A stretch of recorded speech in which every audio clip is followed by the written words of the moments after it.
नमस्कार बच्चों, आज हम करेंगे आत्मकथ्य कविता जिसके कवि हैं श्री जयशंकर प्रसाद जी। इसका पद्यांश है। मधुप गुनगुनाकर कह जाता कौन कहानी यह अपनी, मुरझाकर गिर रही पत्तियां देखो कितनी आज घनी, इस गंभीर अनंत नीलिमा में असंख्य जीवन इतिहास, यह लोग करते ही रहते हैं अपना व्यंग मलिन उपहास, तब भी कहते हो कह डालूं दुर्बलता अपनी बीती। इसमें कवि ने अनमने ढंग से आत्मकथा के विषय में अपने विचार प्रकट करते हुए कहा। यानी इस कविता में जो कवि है वो अपने बारे में ही अपनी आत्मकथा भी लिखनी है। उसमें क्या लिखना है, दूसरे लोग क्या करते हैं, उसके बारे में कहा है। मधुप का मतलब होता है मन रूपी भंवरा। मधुप भंवरा होता है, लेकिन यहाँ पर मन रूपी भंवरा है। तो कवि कहता है कि मन रूपी भंवरा गुंजार करके न जाने अपने जीवन की कौन सी कहानी कह जाता है। मन रूपी भंवरा गुनगुना करके कह जाता कौन, यानी अपने जीवन की न जाने कौन सी कहानी कह जाता है। मुरझाकर गिर रही पत्तियां देखो कितनी आज घनी। आगे कवि कहता है कि आज अनेकों पत्तियां मुरझाकर गिरती देखी जा सकती हैं। यानी इसमें कवि ने क्या कहा है, जो वर्तमान परिस्थितियां हैं इतनी विषम है, यानी इतनी विपरीत है कवि के कि वो अपने अपनी जो अभिलाषा है, उन अभिलाषा रूपी पत्तियां जो हैं वो समाप्त होती हुई प्रतीत होती हैं। जो इच्छाएं हैं वो ख़त्म होती जा रही हैं कवि की। यानी जो जीवन रूपी जो वृक्ष है वो बूढ़ा हो गया है और उसकी जो पत्तियां हैं वो मुरझा करके गिन रही हैं। यानी उसकी जो इच्छाएं हैं वो ख़त्म होती जा रही हैं। इस गंभीर अनंत नीलिमा में असंख्य जीवन इतिहास, इस गहरे अंतहीन विस्तृत अनंत नीलिमा, अंतहीन विस्तृत साहित्य रूपी आकाश में अनगिनत लोगों के जीवन का इतिहास अंकित है। यानी जो साहित्य है, जो अनंत नीलिमा, यानी जैसे आकाश होता है उसका कोई अंत नहीं होता, उसी तरह जो साहित्य है उसके इतिहास का भी कोई अंत नहीं है। इतिहास जो है बहुत ही विस्तृत है और इस आकाश रूपी साहित्य में अनगिनत लोगों की आत्मकथा लिखी हुई है। यह लोग करते ही रहते हैं अपना व्यंग मलिन उपहास।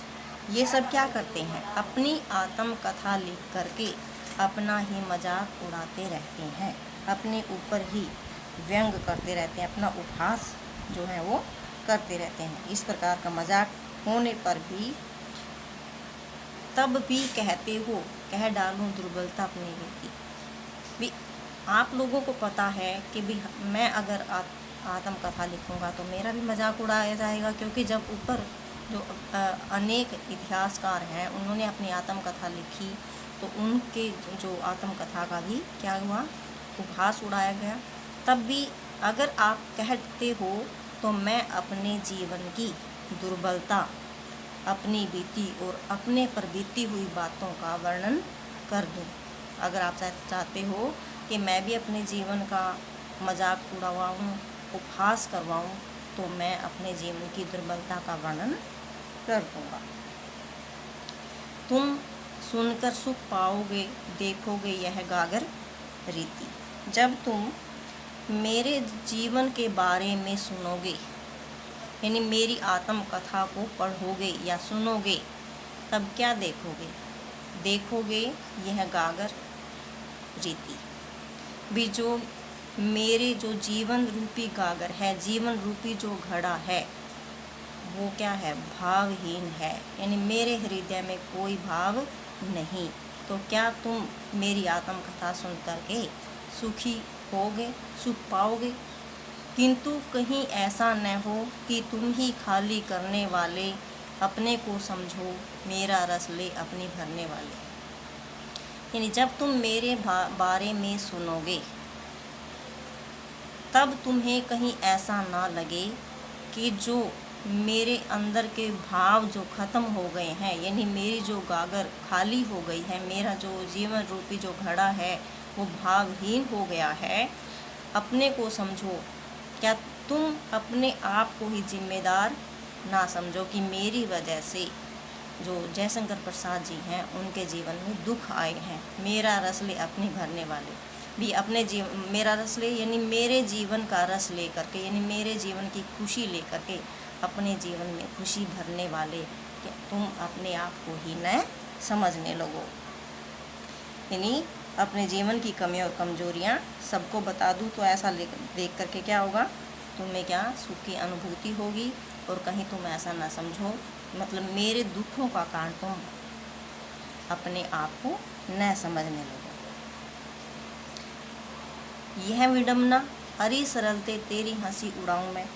अब कवि क्या क्या कहता है कि ये मेरी विडम्बनाओं को सुनकर तुम स्वयं को जीवन के अभावों का दोषी समझने लगोगे। यही विडम्बना है, अरे सरलते तेरी, यानी मैं अपनी सरलता, यानी जो मेरा सरल जीवन है उसी का मैं मजाक उड़वाऊँ, भूले अपनी या परवंचना औरों की दिखलाऊँ। कवि कहता है कि उस जीवन गाथा में, उस आत्मकथा में मैं क्या करूं, अपनी भूलें गिनवाऊं या परवंचना औरों की, या दूसरों ने जो मुझे दुख दिए हैं या उनकी बातें आपको बताऊं। उज्ज्वल गाथा कैसे गाऊं मधुर चांदनी रातों की। अब कवि कहता है कि मेरे जीवन में जो थोड़े से सुख के पल थे, थोड़े से सुख जो मेरे जीवन में आए थे, उन मधुर चांदनी रातों की बातें मैं आपको कैसे बता दूं। वो मेरी जो है वो चीज़ें क्या थी, उन चीज़ों की क्या थी, जैसे पर्सनली कोई चीज़ें होती हैं तो उन चीज़ों को हम किसी के साथ शेयर नहीं करते। तो इसी ऐसे ही कवि भी कहता है कि भाई मेरे जीवन में जो थोड़ा सा समय था, क्या मैं उस जीवन को, उस पल की जो कहानी है वो तुम्हें बता दूं, जो थोड़ी सी चांदनी रातें आई थी। अरे खिलखिलाकर हंसते होने वाली उन बातों की, यानी जब खिलखिलाकर, यानी जब मेरे जीवन में थोड़ी सी मधुर चांदनी आई थी, जीवन में खिलखिलाकर हंसने की बातों का जो उल्लेख है वो मैं कैसे कर दूं।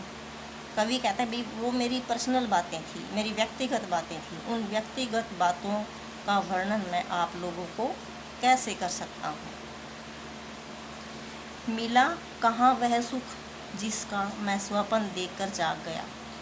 अब कवि कहता है, यहाँ भी हम यही कहेंगे कि भाई जो जीवन का, जो कवि ने जो अपने जीवन का जो बहुत सुख के पल थे वो थोड़े से उनके पास आए और बहुत जल्दी ही उनसे दूर चले गए। मिला कहाँ वह सुख जिसका मैं स्वप्न देखकर जाग गया, आलिंगन में आते आते मुस्कुराकर जो भाग गया। अब कवि कहता है जिस सुखद पल की कल्पना करके उसे पाने के लिए मैं जागृत हुआ। जैसे हम सोते हैं और सोते सोते हमें कोई सपना दिखता है, हमें बहुत खुशी हुई स्वप्न में, और वो सपन देख करके एकदम हम जाग जाते हैं और आंखें खुलने के बाद जो है हमें फिर से असलियत का आभास होता है। उसी तरह कवि भी यही कहता है कि जिस सुखद पल की कल्पना, यानी कल्पना, स्वप्न देखना यानी कल्पना ही की थी कवि ने, कि कल्पना करके उसे पाने के लिए जब जागृत हुआ तो वह सुख मुझे नहीं मिला, यथा जीवन में सुखों का अभाव ही रहा।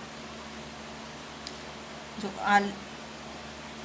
आलिंगन में आते आते मुस्कुराकर जो भाग गया, जीवन की सुख सुविधाएं मेरे आलिंगन में। आलिंगन होता है जैसे हम किसी के साथ मिलाप करते हैं, उसको आलिंगन बोलते हैं, जैसे गोद में बिठा लिया या फिर ऐसे मिलते हैं किसी दूसरे के साथ, तो सुख सुविधाएं मेरे आलिंगन में आने से पहले ही मेरी ओर व्यंग्यात्मक हंसी हंस करके मुझसे दूर भाग गया। जिसके करुण कपोलों की मतवाली सुंदर छाया में अनुरागनी उषा लेती थी निज सुहाग मधुमाया में। अब कवि कहता है कि जीवन में सुख का सर्वथा ही अभाव रहा, और जीवन में सुख के पल तो आए, लेकिन उनका उपभोग करने से पहले ही वो समाप्त हो गई।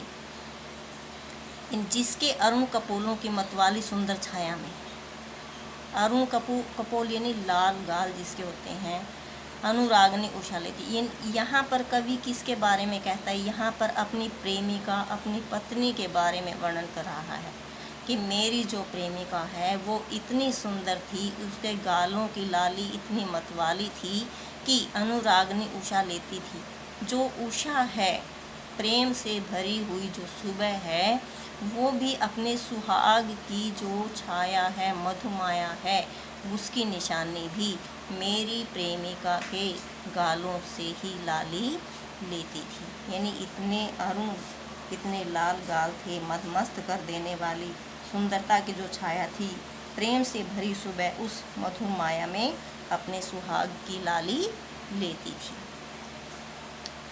अगला है, उसकी स्मृति पाथेय बनी है थके पथिक की पंथा की। उसकी स्मृति यानी उसकी यादें, स्मृति का मतलब होता है यादें, पाथेय यानी सहारा बने थके पथिक यात्री की पंथा की, यानी जो यात्री यात्रा करता है। यानी जो उसकी प्रेमिका की जो स्मृतियां हैं, उसकी थके हुए यात्री की यात्रा की जो स्मृतियां हैं, वही उसका सहारा बनी है। जीवन को उधेड़ कर देखोगे क्यों मेरी कंथा की। अब कवि कहता है कि मेरे जो जीवन रूपी कंथा होता है, गुदड़ी जिसको रजाई भी बोलते हैं, जीवन रूपी गुदड़ी की सीवन को उधेड़ कर देखोगे। इनको प्रश्न पूछ रहा है, भी देखोगे, देखना है। छोटे से जीवन की कैसे बड़ी कथाएं आज कहूँ। कवि ये कहता है कि मैं इस छोटे से जीवन में घटित होने वाली जो बड़ी बड़ी कहानियाँ हैं, आज किस प्रकार से उसका वर्णन करूं। यानी मेरा जीवन जो है वो छोटा सा है, और उस छोटे से जीवन में बहुत बड़ी बड़ी घटनाएं घटित हुई हैं, मैं उनका वर्णन कैसे कर सकता हूँ।